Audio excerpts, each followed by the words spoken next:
Alhamdulillah.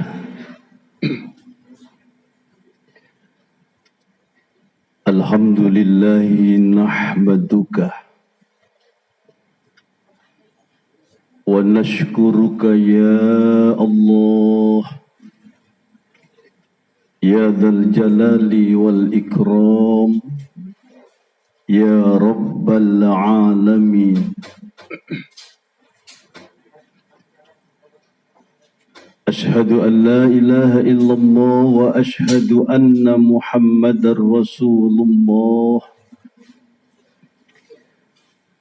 Allahumma salli wa sallim ala nabiyyina al-karim ibnil karim al-mustafa al-mukhtar sayyidina Muhammad sallallahu alaihi wasallam wa ala alihi wa ashabihi ajma'in. Ayyuhal muslimun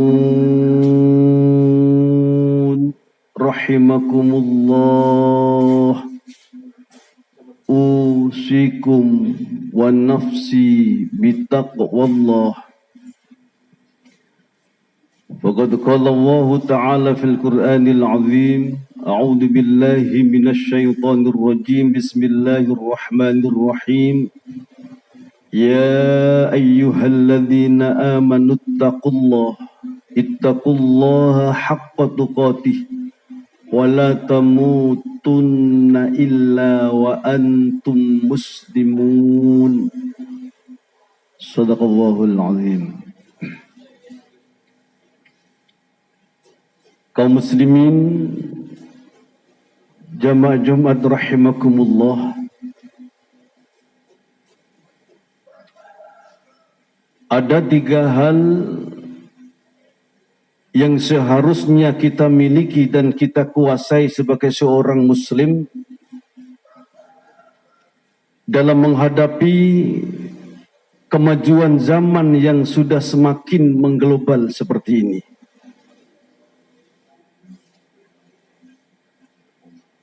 Tiga hal tersebut,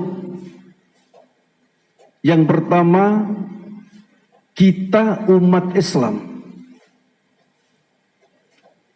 terutama generasi mudanya ini harus mampu menguasai berbagai macam ilmu pengetahuan dengan landasan iman yang kuat.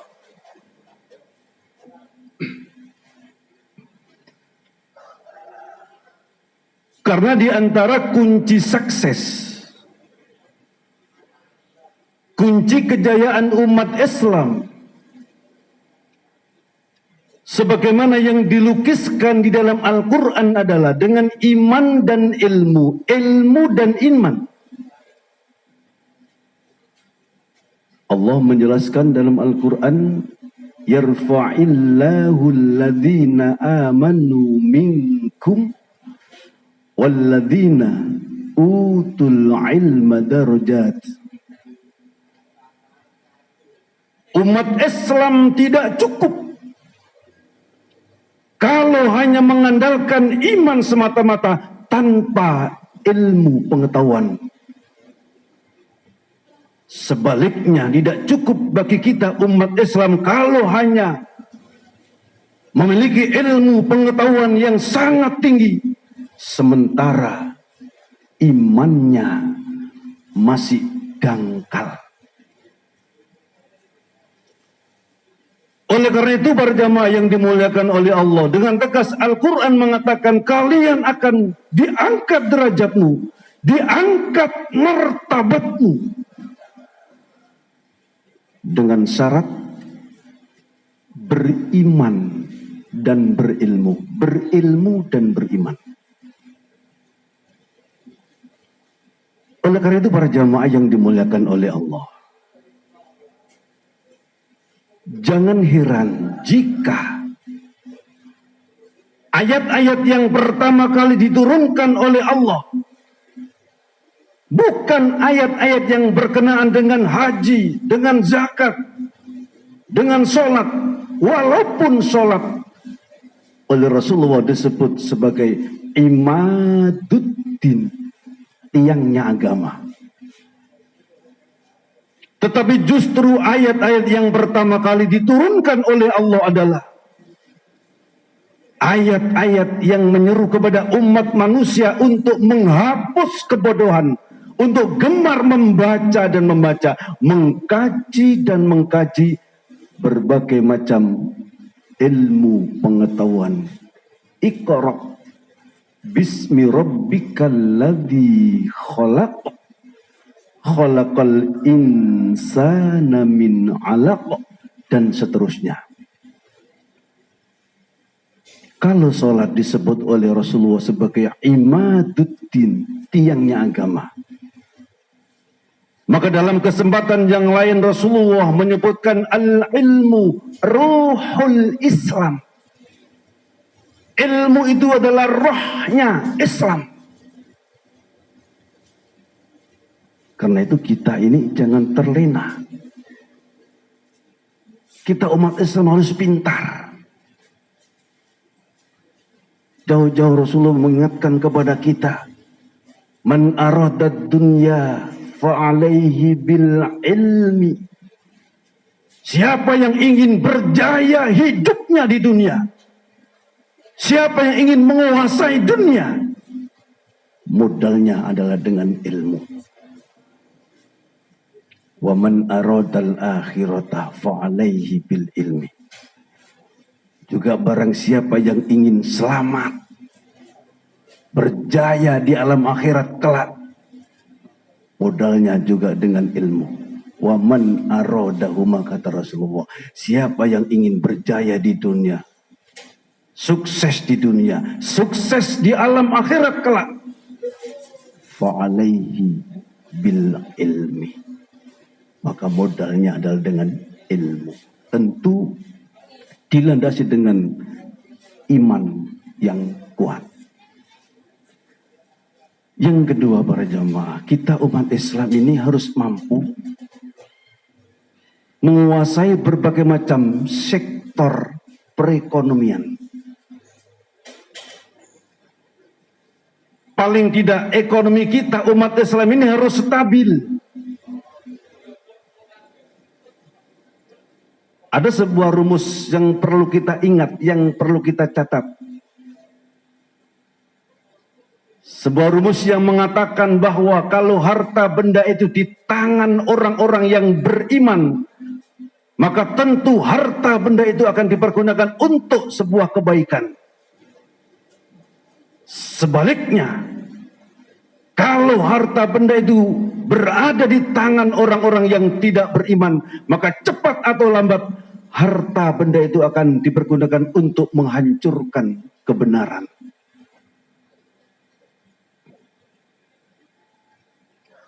Oleh karena itu Islam ini tidak hanya menganjurkan pemeluknya agar giat di masjid saja, giat di musola saja, tetapi Islam juga menganjurkan agar pemeluknya ini giat bekerja untuk mencari rezeki yang halal. Karena bekerja, mencari rezeki yang halal itu adalah termasuk dalam kategori ibadah kepada Allah. Para jamaah yang dimuliakan oleh Allah, dalam kitab Sahih Muslim dikisahkan bahwa tangan Rasulullah itu selalu menjadi rebutan, diciumin oleh para sahabat. Bukan saja tetes-tetes air wudhu beliau yang menjadi rebutan, tapi tangan beliau selalu menjadi rebutan, diciumin oleh para sahabat. Yang lebih hebat lagi adalah justru Rasulullah sendiri pernah mencium tangan orang lain. Kalau tangan Rasulullah yang mulia menjadi rebutan, diciumin oleh para sahabat, itu sesuatu yang biasa, yang lumrah. Tapi justru Rasulullah sendiri pernah mencium tangan orang lain. Siapakah di antara manusia yang begitu beruntung tangannya sempat dicium oleh Rasulullah? Dalam kitab yang sama, Sahih Muslim, dikisahkan bahwa suatu ketika datang seorang laki-laki yang berasal dari penduduk yang jauh terpencil, pelosok. Ketika laki-laki ini berjabat tangan dengan Rasulullah, Rasulullah sempat bertanya, kenapa kulit telapak tanganmu begitu kasar? Kenapa kulit telapak tanganmu begitu tebal? Maka laki-laki itu menjawab, inilah ya Rasulullah, tangan yang selalu aku gunakan untuk bekerja, mencari rezeki yang halal. Tidak hari tanpa bekerja untuk mencari rezeki yang halal. Ketika mendapatkan jawaban tersebut, maka tangan laki-laki itu kemudian dipegang oleh Rasulullah, kemudian dicium oleh Rasulullah, dan Rasulullah mengatakan tangan yang dipergunakan untuk mencari rezeki yang halal adalah tangan-tangan yang akan diselamatkan oleh Allah dari sentuhan api neraka. Para ulama ahli tafsir hadir sepakat mengatakan bahwa sikap laku Rasulullah tersebut memberikan pelajaran kepada kita bahwa kita umat Islam ini harus cinta bekerja, giat bekerja. Innallaha ta'ala yabghadu syabal farigha. Allah benci kepada manusia yang mampu bekerja, tetapi dia tidak mau bekerja. Pekerjaannya cuma minta-minta. Ini dibenci oleh Allah, oleh Rasulullah. Para jamaah yang dimuliakan oleh Allah, kenapa masjid-masjid yang ada di Madinah itu selalu dikelilingi oleh toko-toko yang bagus, toko-toko yang mewah? Ternyata ini adalah latar belakang sejarahnya. Kalau di Indonesia pada umumnya masjid ini bersebelahan dengan pendopo kabupaten, kemudian di sebelahnya ada alun-alun. Ini konon merupakan arsitektur para wali songo yang memberikan pelajaran kepada kita bangsa Indonesia bahwa Indonesia ini akan menjadi negara yang damai, yang makmur, yang sejahtera kalau ada kerjasama 3 kelompok, yaitu para ulama yang dilambangkan dengan bangunan sebuah masjid, orang-orang pemerintahan yang dilambangkan dengan sebuah pendopo kabupaten, dan rakyat kecil yang dilambangkan dengan sebuah alun-alun. Itu kalau di Indonesia. Tapi di Madinah justru masjid-masjid itu bersebelahan dengan toko-toko yang bagus, yang mewah. Ternyata ini adalah latar belakang sejarahnya. Ketika Rasulullah dan sahabat-sahabat beliau hijrah ke Madinah, tidak membawa uang sepeser pun. Kemudian ditolong oleh sahabat-sahabatnya yang berasal dari Madinah. Saking cintanya persaudaraan pada saat itu, sampai-sampai ada yang mengatakan, aku punya rumah 2, pakailah 1 dan saya pakai 1. Aku punya uang, ayo kita bagi, saya separuh dan engkau separuh. Bahkan menurut riwayat ada yang rela melepaskan salah satu istrinya untuk dinikahkan dengan saudara-saudaranya yang berasal dari Mekah. Tapi apa kata sahabat-sahabat Rasulullah yang berasal dari Mekah? Tidak, wahai sahabatku. Rumahmu adalah rumahmu. Hartamu adalah hartamu. Begini saja, wahai tuan-tuan yang berasal dari Madinah. Kalau Tuhan ingin menolong kami yang berasal dari Mekah, maka tunjukkanlah kami tempat, agar kami semua bisa melakukan usaha perdagangan. Maka pada saat itu orang-orang dikasih tempat di seputar masjid. Pada saat itu orang-orang Islam yang berasal dari Muhajirin berdagang dengan giat, dengan disiplin, dengan jujur, maka pada saat itu umat Islam mampu menciptakan pasar ekonomi yang lebih hebat dari pasar-pasar sebelumnya. Tetapi walaupun demikian, kehebatan mereka, kesibukan mereka tidak membuat mereka lupa kepada Allah. Sehingga diabadikan di dalam Al-Quran, rijalun la tulhihim tijarah wala bay'un an dzikrillah. Mereka adalah laki-laki yang suka bekerja keras, yang giat dalam bekerja, tetapi pekerjaan mereka, kesibukan mereka tidak membuat mereka lupa kepada Allah. Tapi justru sebaliknya, semakin menekankan diri mereka kepada Allah. Ketika bekerja ada panggilan adzan, dia tinggalkan pekerjaan itu. Sekarang terbukti di Madinah di saat ada adzan, toko-toko itu tinggal begitu saja untuk berbondong-bondong datang ke masjid, rukuk dan sujud di hadapan Allah. Itu para jamaah yang dimuliakan oleh Allah. Warisan dari sahabat Rasulullah yang perlu kita tindak lanjuti. Kita sebagai umat Islam harus giat bekerja, jujur dalam bekerja. Karena mencari rezeki, thalabul ma'isah, itu dalam kategori ibadah kepada Allah. Dan yang ketiga, kita umat Islam harus mampu mewujudkan ukhuwah Islamiyah secara bulat dan utuh. Apa artinya kita umat Islam memiliki ilmu yang sangat tinggi? Apa artinya kita umat Islam memiliki ekonomi yang sangat mapan, tapi hidup kita selalu bercerai-berai, tidak rukun antar satu dengan yang lain? Alangkah indah nikmat hidup ini jika kita semua ini adalah selalu rukun antar yang satu dengan yang lain. Allah menjelaskan bahwa kita umat Islam ini innamal mu'minuna ikhwah. Kita ini adalah saudara. Kenapa kita harus bercerai-berai? Partai silakan berbeda, golongan boleh tidak sama. Asal itu semua untuk fastabiqul khairat, berlomba-lomba menciptakan sebuah kebaikan. Insya Allah, kalau kita ini rukun, damai hidup ini, indah hidup ini.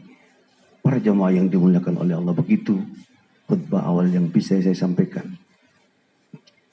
Mudah-mudahan ada guna dan manfaatnya.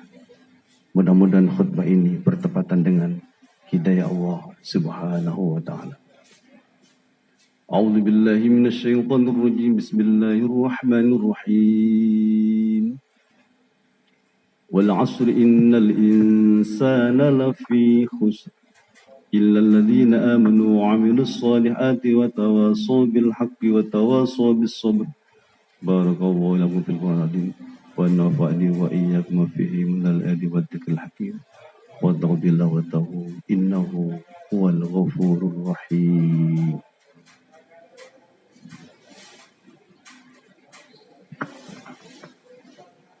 Allahumma salli wa sallim wa barik ala sayyidina wa maulana Muhammad.